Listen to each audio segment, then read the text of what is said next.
बिस्मिल्लाहिर्रहमानिर्रहीम। Deputy accountant का fourth batch का एग्ज़ाम हुआ है आज सेकंड टाइम।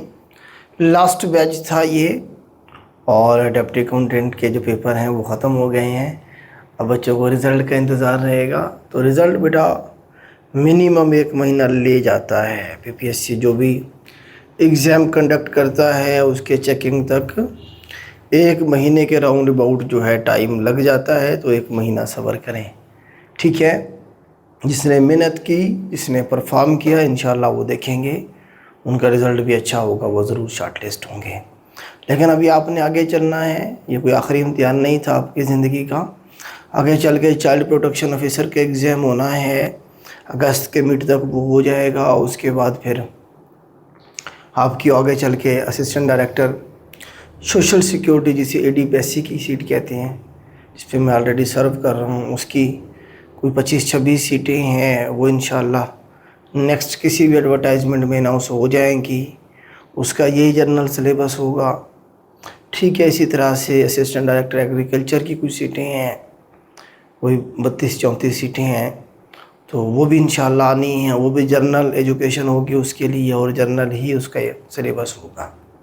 इस तरह से और भी बहुत सारी सीटें आएंगी। असिस्टेंट डायरेक्टर के अलावा असिस्टेंट की सीटें आती हैं, ठीक है। नायब तहसीलदार की सीटें हैं, अभी थोड़ा सा उसमें उसके एग्ज़ाम के हवाले से कुछ चीज़ें क्लियर नहीं है कि उसमें जो है ऐसे का अलग से पेपर होगा या इंग्लिश ग्रामर का ही पोर्शन डालेंगे, ये थोड़ा सा क्लियर नहीं है। जीके वाला पोर्शन यही है जो आप पढ़ रहे हैं, कर रहे हैं, ठीक है। इसी तरह से एफआईए इंस्पेक्टर की और असिस्टेंट डायरेक्टर एफआईए की सीटें हैं, उसका भी ऑलमोस्ट यही सिलेबस है, बस एक्स्ट्रा चीज़ जो है वो उसमें एक्ट वाला पोर्शन है, ठीक है। तो अपनी तैयारी जारी रखें। मैंने कल भी बताया था कि अपना खुद का डाटा बैंक बनाएं। जो आपका खुद का डाटा बैंक है वो आपको एग्ज़ाम पास करवाता है। आप देखेंगे, आप ओरिजिनल सवाल ये आपके सामने हैं। जब किताब उठा के अगर आप में से कोई बच्चा ओरिजिनल सवाल कलेक्ट कर रहा है, जो बुक्स आएंगी मार्केट में देखना, उसमें ज़्यादा से ज़्यादा सवाल क्या होंगे जी, खुद से डाले गए होंगे। जो पेपर आ जाता है वो तो ठीक है, चले सबके पास होता है, वही प्रिंट कर देते हैं वो किताब वाले भी। जो नहीं आता फिर वो खुद से पूरा कर देते हैं 100 नंबर का, क्योंकि उन्होंने किताब बेचनी होती है। तो आप खुद का जो डाटा इकट्ठा करेंगे वो आपको एग्ज़ाम पास करवाएगा। क्वेश्चन नंबर 1 था जी हमारे पास, इसमें देखिए, अल शेख अल rice is the title of, ये किसका टाइटल था जी? इब्न सीना का था, एवेसिनिया जिसे कहते हैं। तो इसका मतलब होता है लीडर इमंग द वॉइस। आपको पता है उस दौर के जो वॉइस थे उनमें इसका सबका लीडर इन्हें डिक्लेयर किया गया था। विच कंट्री इन्वेस्टेड चाबहार, तो चाबहार बेसिकली क्या है जी, ये ईरान की पोर्ट है, पाकिस्तान के करीब है ये, और इंडिया इसमें इन्वेस्ट कर रहा है। जिस तरह से गवादर में आके चाइना इन्वेस्ट कर रहा है, इसी तरह से ईरान की चाबहार के ऊपर इंडिया इन्वेस्ट कर रहा था। अभी प्रोसेस उनका काम स्लो हो गया क्योंकि अब इनके मामला उस तरह से नहीं रहे अच्छे जिस तरह से पहले थे। रॉबर्ट वास्टन का पूछा हुआ था। अच्छा, इसमें से ये पहला सवाल की स्टेटमेंट थोड़ी सी नहीं है, इब्न सीना पूरा नहीं है। अच्छा, ये दूसरा सवाल भी रिपीटेड है, तीसरा भी रेड डॉट वाला सवाल कई दफ़ा रिपीट हुआ है। तो रॉबर्ट विस्टन ने डिस्कवर किया था इसे। Terrorism term first used in which revolution, तो फ्रेंच रेवोल्यूशन के अंदर इसे इस्तेमाल किया गया था। ये सवाल नया है। तो इसमें स्टेट टेरर का लफ्ज़ इस्तेमाल किया गया था कि स्टेट क्या करती थी, जो इनकलाबी थी उन्हें मारती थी, उन्हें जो है ना जी ज़िबा किया जाता था, उन पर तशद्दुद होता था। स्टेट टेरर का लफ्ज़ इस्तेमाल किया गया था, ठीक है, जिसके ख़िलाफ़ वो फ्रेंच रेवोल्यूशन वाले निकले थे। टेरर से फिर अब टेररिज्म आपके सामने है। अच्छा, ये सवाल है हमारे पास, ये देखिएगा, स्टेटमेंट कुछ इसी तरह से थी। x + y 19 के बराबर है, x - y 9 के बराबर है। हमें पता है कि x + y × x - y = किसके होता है, x² - y²। ए जमा b × a नफ़ी b = a² - b², वो फार्मूला जो है। तो x² - y² की हमने वैल्यू निकालनी है। x + y की वैल्यू कितनी है जी, 19 है, और x - y की वैल्यू कितनी है, 3 है।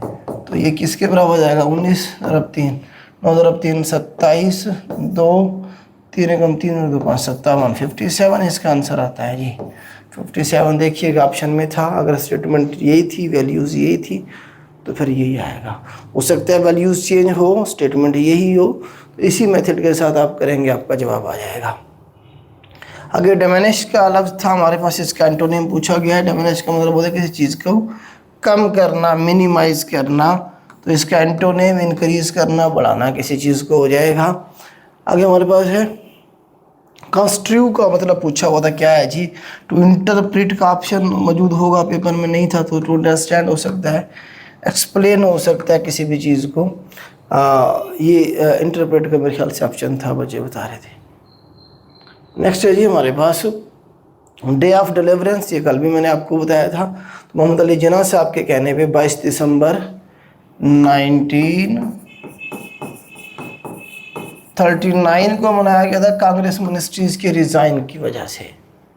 कांग्रेस की जो मिनिस्ट्रीज थी मुसलमानों पे जुल्म करती थी, तो नवंबर 1939 में उन्होंने रिज़ाइन कर दिया था, ये कह के कि जी बरतानिया ने जो है जी जंग में कूद गया है, बरतानिया हमसे पूछा ही नहीं है, हिंदुस्तान को भी जंग में धकेल दिया, इसलिए हम रिज़ाइन कर रहे हैं।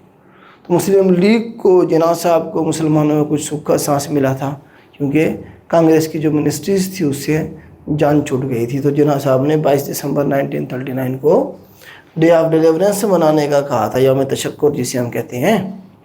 Highest civil award of Pakistan सबको पता है जी, निशान हैदर है, ये भी रिपीटेड सवाल है, वो भी रिपीटेड। निशान पाकिस्तान, निशान हैदर हाईएस्ट मिलिट्री अवार्ड है हमारा, निशान पाकिस्तान हमारा सबसे बड़ा सिविल अवार्ड है। अगर हमारे पास ज़रखेज़ ई जो ऐप है या जो वेबसाइट है जो लॉन्च की गई, वो एग्रीकल्चर इम्प्रूवमेंट के बेसिकली ये इसलिए किया गया कि किसानों को हम सस्ते कर्जे दे सकें। ज़रखेज़ ई के नाम से ये लॉन्च किया गया था। मरकरी थर्मामीटर जो है डिस्कवर किया था डैनियल गैब्रियल फ़ारेनहाइट की वजह से। आप इसे याद रखेंगे, तो टेम्परेचर होता है हम किस में मेजर करते हैं? फ़ारेनहाइट में मेजर करते हैं। किसका? बॉडी का टेम्परेचर जो है थर्मामीटर से जो कर रहे होते हैं, ठीक है। तो डैनियल गैब्रियल फ़ारेनहाइट रिपीटेड सवाल है, 1714 में इन्होंने ये किया था। अगर हमारे पास geo station satellite make dash longitude with earth 120 का, ये देखें हमारे पास जो ज़मीन है, ये वाली हमारी पूरी ज़मीन है, क्या है? पूरी ज़मीन है, पूरी ज़मीन एक इस तरह से हमारे पास जियाइड शक्ल में ही है। तो इसका अगर एंगल देखें कितना बनता है, 360 बनता है टोटल, 360 डिग्री। एक सर्कल में टोटल कितने होगा? 360। अब जो हमारे पास जियो स्टेशनरी जो सैटेलाइट्स हम यूज़ करते हैं जो कम्युनिकेशन के लिए, वो यहाँ से कवर करता है टोटल 120 किलो, 120 डिग्री कवर करेगा। इधर से 120 करेगा, इधर से 120 करेगा। तो टोटल, पहले सवाल आता है टोटल एक अर्थ को कवर करने के लिए किए कितने जियो स्टेशनरी सैटेलाइट हमें चाहिए? 3 चाहिए होते हैं। तो एक कितना कवर करेगा? 120 डिग्री जो है वो कवर करेगा, ठीक है जी। अर्थ का जो हमारे पास बनेगा एंगल वो, और टोटल कितने चाहिए होते हैं? 3 चाहिए होते हैं पूरे अर्थ को कवर करने के लिए, ठीक है। जो सिग्नल्स होते हैं वो डायरेक्टली इधर से इधर पहुंच नहीं सकते, इसीलिए हमें वो थोड़े थोड़े उसके बाद करने पड़ते हैं ताकि प्रॉपर जो सिग्नल्स हैं वो पहुंच जाए हर एरिया के अंदर, ठीक है जी। ये रिपीटेड सवाल लेकिन बहुत पुराना रिपीटेड है, पहले कभी रिपीट हुआ था, आजकल रिपीट नहीं हो रहा था। वर्ल्ड ट्रेड इंसिडेंट आपको पता है रिपीटेड सवाल है, 9/11 2001 में हुआ था। और एग्रीकल्चर का जो शेयर है जीडीपी में, मैंने कल भी बताया था मेरे ख्याल से 19 से 24% के दरमियान में जो है ये जीडीपी थी हमारी, मतलब एक एग्रीकल्चर का शेयर है जीडीपी में 19-20 के करीब है, इसी के दरमियान में रहता है, कभी कम ज़्यादा हो जाता थोड़ा बहुत। Minimum support price of feed 2025 के पिछले साल गंदम की कितनी? गवर्नमेंट ने जो नजी कीमत डिसाइड की थी कि 3500, सबको बताइए तो देहात में क्या है, एक किसान को पता है 3500 रुपये मन या 40 kg का इन्होंने डिसाइड किया था लास्ट ईयर, उससे पिछले साल 2200 था। 2008 में ओलंपिक्स गेम्स किधर हुई थी जी? बीजिंग में हुई थी, ये पूछा गया था। ओलंपिया म्यूजियम के बारे में पूछा हुआ है। ओलंपिया के बारे में मैंने बताया था आपको, ओलंपिया नामी पहाड़ है बेसिकली ग्रीस के अंदर, जहाँ पे उनका जो गॉड था ज़्यूस के नाम से, वो जो है ना जी रहता था, जिनके याद में वहाँ फिर मेला लगता था, वहाँ से ओलंपिक्स शुरू हुई थी। तो यहाँ से आप देखेंगे 776 BC की बात है, ये तब से शुरू हो गई थी। कहानी तो पुरानी है इनकी। ज़्यूस वाली और ओलंपिया नामी पहाड़, ओलंपिया नामी पहाड़ आज भी किधर है? ग्रीस में। ओलंपिक्स फिर वहीं से शुरू हुई। मॉडर्न ओलंपिक्स 1896 में ग्रीस से ही शुरू हुई थी। ठीक, ओलंपिया नामी पहाड़ से निकला है। तो ग्रीस, ओलंपिया म्यूजियम भी कहाँ पे मौजूद है? ग्रीस के अंदर मौजूद है। याद रखने में ज़रा आसानी हो जाएगी। 1940 में जो एनुअल सेशन हुआ था इंडिया मुस्लिम लीग का, तो लाहौर में इसे प्रिजाइड किसने किया था? डिटेल में पढ़ाया है मैंने ये आपको। जिन्ना साहब ने इसे प्रिजाइड किया था। जिन्ना साहब ने इसे प्रिजाइड किया था। Who translated the Pakistan resolution in Urdu? तो मौलाना जफ़र अली खान साहब का मैंने आपको बता दें, मौलाना साहब थे, इसलिए थोड़ा सा समझते थे कि यार हमारे जो लोग हैं क्या है जी, इंग्लिश में जो डॉक्यूमेंट है वो पढ़ नहीं पाएंगे, तो हमें उसे उर्दू में ट्रांसलेट करके देना चाहिए था। वाहिद मौलवी पढ़ा लिखा था, उसने क्या किया, उसे ट्रांसलेट कर दिया किस में? उर्दू में, ताकि सारे लोग, पूरे हिंदुस्तान के लोग क्या कर सकें जी, उस तक वो डॉक्यूमेंट पहुंचाया जा सके। पाकिस्तान रेजोल्यूशन वाला, पाकिस्तान रेजोल्यूशन वाला तो मौलाना जफ़र अली खान साहब, मौलाना से याद रख सकते हैं आप। हज़रत उमर अटैक टेन, हज़रत उमर जो हैं उनकी जो शहादत हुई तो उस वक्त मस्जिद नबवी में थे, जहाँ उनके ऊपर अबू लुलु फ़िरोज़ ने अटैक किया था। ठीक है। और इसी तरह से जो है 26 ज़िलहज्जा की डेट थी मेरे ख्याल से, और इनकी शहादत जो है वो यकम मुहर्रम को। ये दोनों सवाल बने हैं। तो according to the State Bank 2025 की GDP की जो ग्रोथ रेट है वो कितना बताया गया? 3% बताया गया। टारगेट मेरे ख्याल से हमारा 4.2 था शायद, या 4.6 था, जबकि जो अचीव हुआ 3% हुआ। ये इकनॉमिक सर्वे ऑफ पाकिस्तान की जो रिपोर्ट आई है ना पिछली, उसमें ये मेंशन है। Next is according to Indus water treaty how many rivers were given? आसान 10 वाला रिपीटेड है। 3 उन्हें दे दिए गए थे, 3 हमें दे दिए गए थे। हमारे पास कौन से थे? नीचे वाले 3 उनके पास थे, ब्यास, रावी और सतलुज। नीचे वाले 3 उनके पास, ऊपर वाले चनाब, झेलम और इंडस, ये हमारे हिस्से में आए थे। Pakistan became non NATO ally in which year? 2004 में ऑफिशियली डिक्लेयर किया गया था। वैसे अलाय हम बन गए थे पहले से। सदर बुश जो था उसने 2004 में अनाउंस किया था कि पाकिस्तान हमारा सबसे बड़ा नॉन नेटो अलाय है। लोकसभा ऑलरेडी पढ़ाया मैंने, इंडिया जो पढ़ाया था लोकसभा और राज्यसभा। राज्यसभा उनका अपर हाउस है, जहाँ जो ना लोग नॉमिनेट होके आते हैं, या उनका तरीकाकार और है। जबकि जो लोकसभा है, लोग वोट करते हैं, उनकी पार्लियामेंट है। इस तरह क्या नहीं आप। When volleyball added in Olympic में कब वॉलीबॉल को ऐड किया गया? 1964 में। प्लेयर इज नेटबॉल, नेटबॉल में 7 प्लेयर होते हैं। ये बास्केटबॉल की तरह गेम होती है फीमेल की। ये नया सवाल है नेटबॉल वाला, और वॉलीबॉल वाला भी रिपीटेड सवाल है, और नॉन नेटो वाला भी रिपीटेड सवाल है। ये भी रिपीट हुआ है, पुराना रिपीटेड है, आजकल नहीं है। First lady prime minister of the world, ये रिपीटेड सवाल है अगेन। सरीमावो बंदरनेके 1960 से 65 में पहली दफ़ा बनी थी, फिर आगे चल के 70 से 77 तक रही, फिर आगे 90s में भी बनी है, 3 दफ़ा बनी। पहली वुमेन दुनिया की, और पाकिस्तान की पहली women prime minister Benazir Bhutto साहिबा। CM का भी पूछा हुआ था फर्स्ट टाइम उसने, मरियम नवाज साहिबा हैं। नेशनल फ्लावर ऑफ पाकिस्तान जो है जासमीन है, रिपीटेड सवाल है। Value of sum of first 4 multiple of 5, तो 50 जवाब आएगा। 5 का मल्टीपल 5 जमा 10 जमा 15 जमा 20 जमा 25, ऐसे बनेगा। 5 मल्टीपल है ना, तो ये बन जाएगा आपका तकरीबन 50 बन जाएगा। ठीक है, 5 मल्टीपल, ये 20 तक होगा मेरे ख्याल से। चलें देख लीजिएगा, 5 का मल्टीप्लाई करके जमा ही करना है इसमें। A person abstain from alcohol, तो इसे टिटोटाल और या टिटोटेलर कहेंगे। ठीक है जी, ये भी रिपीटेड सवाल नहीं है, ये नया, ये टर्म नहीं लग रही है, लेकिन ये सवाल रिपीट हुआ है, मुझे याद आ रहा है। अब्सटेन फ्रॉम अल्कोहल का लफ्ज़ यूज़ हुआ है। आप देखिएगा, जो लोग पढ़ रहे हैं पास में उन्होंने आइडिया होगा। कश्मीर फ्रीडम मूवमेंट, ये रिपीटेड सवाल है। 1931 के अंदर ये शुरू की थी। ये अगर आप देखें ना, शेख अब्दुल्ला था, और उसके बाद जो है ना जी अब्दुल कदीर खान साहब थे। ये हमारे वाला अब्दुल कदीर खान नहीं है, पुराने। 1931 में डोगरा राज था, आपको पता है, हरि सिंह डोगरा, तो उसके ख़िलाफ़ इन्होंने प्रॉपर मूवमेंट शुरू की थी। और वहाँ में बेसिकली वो जो थे कोई 22 के करीब लोग कश्मीरी थे, उन्हें जो है ना जी गोली मारी गई थी डोगरा राज की तरफ से, जो प्रोटेस्ट करते थे। और उसके इसी तरह से फिर वो एहतजाज बढ़ता चला गया पूरे कश्मीर के अंदर, लोग निकला, जिसे डोगरा राज ने बड़ी सख्ती के साथ कुचल दिया था। ठीक है, श्रीनगर से ये शुरू हुआ था सारे का सारा।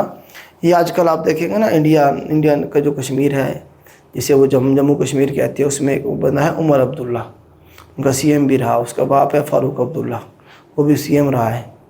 उसका बाप था ये शेख अब्दुल्ला। ठीक है, तो वो जो जिसने सारा फ्रीडम शुरू किया था, उसने ही फिर वो इलाक़ और बाकी चीज़ें उधर करवाई थी इंडिया के साथ। नूर सुल्तान नज़र बेवाजदा प्रेसिडेंट ऑफ कज़ाकिस्तान, ये जो है ना जी रिपीटेड सवाल नहीं है, लेकिन नूर सुल्तान रिपीटेड है। नूर सुल्तान आपको पता है पहले वो पूछता था, ये इनका जो ना 1991 में कज़ाकिस्तान आज़ाद हुआ था ना रशिया से, तो उनका पहला प्रेसिडेंट था, 2019 तक ये रहा। 2019 में ये मर गया, तो उसकी याद में इन्होंने क्या किया, तो उनका कैपिटल है आस्ताना, आस्ताना कैपिटल है ना, उसका नाम तब्दील करके नूर सुल्तान रख दिया था। फिर 2022 में इन्होंने दोबारा से चेंज करके आस्ताना कर दिया है। कज़ाकिस्तान का कैपिटल आस्ताना जो है, उसी का नाम तब्दील करके नूर सुल्तान रखा गया था। नूर सुल्तान सिटी भी रहा है यहाँ पे हमारा। ठीक है जी, कज़ाकिस्तान में। तो आगे चलते हैं। She does not take dash of her father, take after का था जी, लुक आफ्टर नहीं था, टेक आफ्टर था। ठीक है, हु डिस्कवर्ड एक्सरे, रोहिंजन ने 1895 के अंदर, रोहिंजन याद रखें बस, रोहिंजन 1895 में इसने एक्सरे को डिस्कवर किया था। रिपीटेड सवाल है। अच्छा, rack leaves information scores gather, मतलब आप ये कहेंगे रैक जो है उसमें हम जो है ना जी पत्थर वगैरह इकट्ठा करते हैं, इंफॉर्मेशन को जो है ना जी सोर्स गैदर की जाती है, इस तरह से इनका कुछ बनता था। एग्जैक्टली इसके जो ऑप्शन हैं वो आप लोग आप पेपर देखे हैं तो आपको आइडिया होगा क्या थे। विच ऑर्गेनाइजेशन फॉर्म डेट 1985 के अंदर, सार्क बनी थी। आपको 1985 में क्या बनी थी जी, सार्क बनी थी। सार्क मेरे ख्याल से ऑप्शन में था, और एक दो ऑर्गेनाइजेशन और भी बनी थी 1985 में।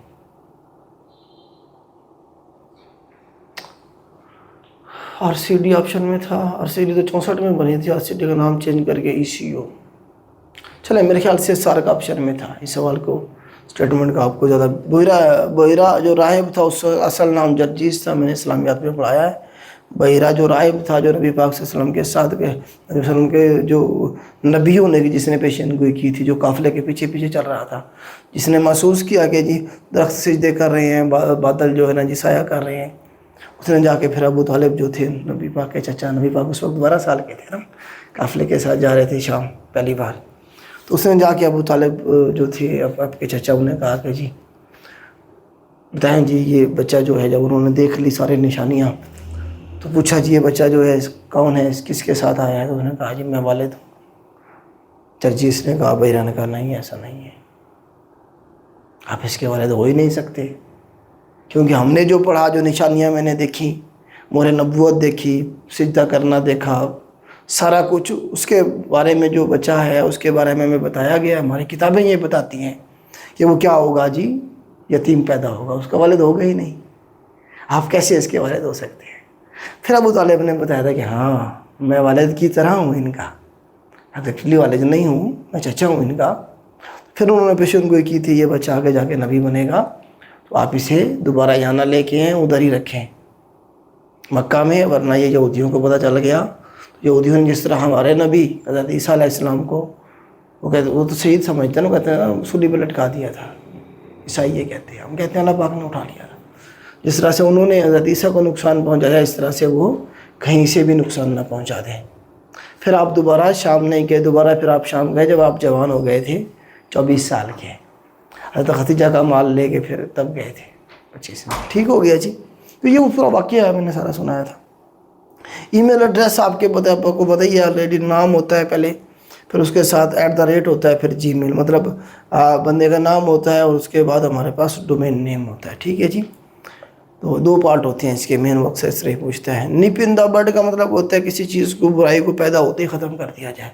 सांप के बच्चे को या सपोले को पैदा होते ही कुचल देना चाहिए, इसका मतलब ये होता है कि remove it before become verse, कल को वो एक बड़ा साह बन जाए, उससे पहले उसे पैदा होते ही मार दो। Saint Peter basilica located in Vatican City. Saint Peter basilica basically क्या है, ये एक किस्म का आप कह लें कि चर्च कह लें, है उनका सबसे कैथोलिक चर्च। देखिए जो क्रिश्चियंस हैं उनके तीन बड़े फ़िरके हैं। कैथोलिक्स सबसे बड़ा फ़िरका है, सबसे ज़्यादा पॉपुलेशन कैथोलिक्स की है, जो चर्च हुक्मरानी को मानती हैं। ये शुरू इस तरह से हुआ था, आप ये देखें कि हज़रत ईसा अलैहिस्सलाम के जो 12 हवारी थे उनमें से एक का नाम था सेंट पीटर। सेंट पीटर उनमें से एक का नाम था। वो चला गया था किधर, वेटिकन, वहाँ जाके उसने फिर ईसाईयत की तबलीग शुरू की। फिर बड़ी तादाद में लोग उसके फॉलोअर बन गए। वो यहीं पे वेटिकन सिटी जहाँ पे ये चर्च बना हुआ है वहीं पे ये मरा था, वहीं दफन किया गया था। उसी का वो चर्च है। फिर उसे आज कंट्री डिक्लेयर कर दिया गया। और ये जो आप के इस वक्त जो बैठे हुए हैं पोप लियो, ये 267 नंबर के पॉप हैं। ये पहला पॉप यही था सेंट पीटर, दूसरा तीसरा चलते चले गए। आज कौन से नंबर का है, 267 नंबर का पॉप है करंट जो है, ठीक है। तो ये उसी की मतलब है कि नाम पे सारा वो कैथोलिक्स जो हैं वो चर्च की हुक्मरानी और चर्च को अपना मतलब मेन स्पिरिचुअल आप कह सकते हैं सेंटर मानते हैं वो। उसके अलावा प्रोटेस्टेंट्स हैं, इसके अलावा ऑर्थोडॉक्स हैं। ऑर्थोडॉक्स इधर हैं ईस्टर्न यूरोप वाली साइड में, या वेस्टर्न जो रशिया है उसका ये इलाका, जो यूक्रेन, रशिया, नीचे अज़रबैजान, ये जो कंट्रीज़ हैं सारे इधर हैं सारे के सारे वो ऑर्थोडॉक्स जो हैं। प्रोटेस्टेंट्स भी फिर इसमें एक फ़िरका पैदा हुआ था। तो ये वेटिकन इसका आंसर ठीक है। विच पास कनेक्ट कोयटा दुकानदार, तो खोजक पास। इसमें ऑप्शन में बच्चे बता रहे हैं खोजक पास नहीं था, खोजक टनल हो सकता है, ठीक है। कोयटा और कंधार को, कंधार अफ़गानिस्तान का एरिया है जहाँ पे आपको बताया कि कंधारिया नार भी वहाँ का मशहूर है। तो कंधार में ही वो स्पेन बुलडोग का एक एरिया है जो अक्सर पूछता है पेपर में। स्पेन बुलडोग जो विलेज है वो किधर है, वो कंधार में अफ़गानिस्तान में है। उसे और कोयटा को मिलाता है हमारे पास खोजक पास, ठीक हो गया। माउंटेन रेंज टोबा चकजाई रेंज बनती है यहाँ। अब सवाल में कुछ बच्चे बता रहे हैं खोजक पास था ही नहीं, बोलान पास था। तो बोलान पास अगर इस तरह से होता ना कि जी बलूचिस्तान को करेक्ट करता है कंधार के साथ, फिर तो चलें ठीक था बोलान पास। बोलान बेसिकली कोयटा और सिपी के दरमियान में है, या कोयटा और डेरा बुगटी भी कह सकता है। वो आपको पंजाब से एक बंदे ने कोयटा जाना है तो भी बोलान पास क्रॉस करके जाएगा, लेकिन कोयटा से आगे अगर जाएगा अफ़गानिस्तान की तरफ तो आगे खोजक पास या खोजक टनल है। अगर नन ऑफ दिस भी नहीं था और खोजक पास भी नहीं था, फिर आप किसी हद तक बोलान पास को कह सकते हैं, किसी हद तक वो भी। ओके, आगे चलते हैं। मेजरमेंट में SI stands for SI system international unit 1960 में बनाया गया था। साथ जो बेसिक यूनिट थे वो मतलब है कि स्टैंडर्ड बनाया गया उनका, और उसके अलावा बाकी फिर इससे सेकेंडरी कुछ यूनिट थे। सिस्टम इंटरनेशनल यूनिट बनाया गया। डॉक्टर आस्क्ड सारा if he had pain in her left leg. तो ये बेसिकली डायरेक्ट इनडायरेक्ट दिया गया था, उसे हमने इनडायरेक्ट दिया हो तो उसे डायरेक्ट में कन्वर्ट करना था। तो इसे आप जब कन्वर्ट करेंगे इस पोर्शन को, तो डॉक्टर आस्क्ड सारा, डॉक्टर सेड टू द सारा होना चाहिए था यहाँ पे, तो भी ठीक था। आस्क्ड भी ठीक है। ये डायरेक्ट की बात कर रहा हूँ, डायरेक्ट है। Do you have pain in your left leg, do you, ये ठीक है। डू की जगह पे भी देखें ना, उसे कन्वर्ट करते हैं आस्क्ड सारा। और इस तरह से हमारे पास सिंगल सवालिया हो तो हम क्या करते हैं, कामास को ख़त्म करके इफ़ लगाते हैं। यहाँ पे इफ़ आ गया। फिर यू चेंज होता है किसके साथ जी, सब्जेक्ट सॉरी ऑब्जेक्ट के साथ। यू चेंज होगा ऑब्जेक्ट के साथ। सारा है, सारा है तो ई के बजाय यहाँ शी आना चाहिए था, शी। ठीक हो गया जी। आगे हैज़ हैव अगर होगा तो उसे हैड में कन्वर्ट करेंगे, ठीक है। पेन और लेफ्ट है, ये भी ठीक है। तो इसमें आप देखिएगा कि ऑप्शन में हमारे पास यहाँ इफ़ होगा और यहाँ शी होगा, क्योंकि सारा है, सारा के साथ, क्योंकि उधर यू है तो फिर सारा के साथ हो रहा है ना, ए के बजाय शी होगा। तो यही ठीक बनता है जो ऑप्शन दिया गया इसमें, क्योंकि इसमें टेंस ठीक है, टेंस की कोई मिस्टेक नहीं है। ओके। लीप ईयर का ऑलरेडी मैंने बताया हुआ है आपको, वो साल जिसमें एक दिन एक्स्ट्रा हो, 366 डेज होते हैं लीप ईयर के अंदर। इसमें एक दिन जो एक्स्ट्रा होता है वो 29 फरवरी में एडजस्ट होता है। फरवरी के अंदर 28 दिन होते हैं हमारे पास, लेकिन लीप ईयर में 29 दिन होते हैं फरवरी के अंदर। नॉर्मल जो हमारा साल होगा 365 डेज़ का होगा, लेकिन लीप ईयर हमारा उसमें एक दिन एक्स्ट्रा होता है। मैंने पूरा कंसेप्ट पढ़ाया हुआ है, यूट्यूब पे वीडियो पड़ी है अभी भी। लैटिट्यूड लॉन्गिट्यूड वाला रेवोल्यूशन, रोटेशन में सारा मैंने करवाया हुआ, रेवोल्यूशन के अंदर, रोटेशन में। नेक्स्ट हिंदू आर्य समाज मूवमेंट 1875 में शुरू हुई थी, ये इंपॉर्टेंट है, ज़बरदस्त मूवमेंट थी। दयानंद सरसावती, ज़बरदस्त किस्म का जो है ना जी आप कह लें कि पर्सनैलिटी, जिसने शुरू की थी। इसने बेसिकली हिंदू के अंदर जो कट्टर किस्म की, सख्त किस्म की जो जाहिलियत पे मबनी जो रस्म व रिवाज थे, उसके ख़िलाफ़ इसने ये मूवमेंट शुरू की थी खुद से। आप कह लें कि मॉडर्न जो एक हिंदुज़म है उसे प्रमोट करने वाला पहला बंदा था ये, खुद उनके अंदर से, हिंदुओं के अंदर से। दयानंद सरसावती 1875 में इन्होंने शुरू की थी। जैसा कि सती की एक रस्म थी जी, अगर बंदा मर गया है तो उसकी जो औरत है, उसकी जो बेगम है, उसे भी साथ जलाओ जी, तो पड़ता है लिया। मतलब इस तरह की जाहिलियत पे पसंद पे इस तरह से बहुत ज़्यादा जो है ना जी बंदरों के अंदर पूजा पाठ और उसके चीज़ों के ये वो था। खैर जाके चलते हैं। एटॉमिक नंबर ऑफ हाइड्रोजन एक है, सबको पता है। National highway authority is custodian of basically national NHA जो है वो मोटरवेज को भी देखती है, हाईवेज को भी देखती है, एक्सप्रेस वेज को भी देखती है। ऑल ऑफ दिस इसका आंसर ठीक है। ह्यूमन हेयरिंग जो रेंज या रिपीटेड सवाल है 20 हर्ट्ज से लेके 20,000 हर्ट्ज तक होती है। Total release page of Epstein files. अब ऑप्शन में कुछ बच्चे कह रहे हैं कि सर 3.5 मिलियन था ही नहीं, जबकि इसका सही आंसर तो यही बनता है। तो 3.7 कहते हैं मौजूद था, या 3 भी ठीक है। स्टार्ट में 3 मिलियन फाइल्स जो थी वो इन्होंने जारी की थी, बाद में फिर बाकी भी जारी हुई। तो अभी तक 3.5 मिलियन जो फाइल्स हैं वो जारी हो चुकी हुई हैं, रिलीज़ हो चुकी हैं। Islamic State is answerable. इस्लामी रियासत जो होती है वो अपने लोगों को आंसरेबल तो होती ही है, अपनी पार्लियामेंट को भी आंसरेबल होती है, लेकिन जो सबसे पहले वो आंसरेबल होती है किसी अल्लाह को। Sovereignty belong to Allah. सालमियत किसकी है जी? अल्लाह की, हमारे कानून में लिखा हुआ है। अमीर और मोमिन को भी होती है, मजलिस शुरा को भी होती है, लेकिन उससे पहले वो अल्लाह को सारे के सारे क्या होते हैं जी? अल्लाह ताला को क्या होते हैं? जवाबदेह होते हैं। यहाँ तो कुछ समझते नहीं हैं लोग। अल्लाह पाक को जवाब दे, खुद ही फ़िरौन बने हुए हैं, आपको पता ही है। जहाँ जाएंगे आपको कोई ना कोई फ़िरौन बैठा हुआ मिलेगा। तो ये बेटा आपका पेपर था। 50 सवाल आ गए हैं, बाकी भी इंशाल्लाह आपके साथ शेयर करते हैं। और 2 जो पेपर हैं, बल्कि 3 जो हैं उनके पार्ट रहते हैं, इंशाल्लाह कोशिश करेंगे आज हम आपको प्रोवाइड कर देंगे। आज के लिए इतना ही। अल्लाह हाफ़िज़।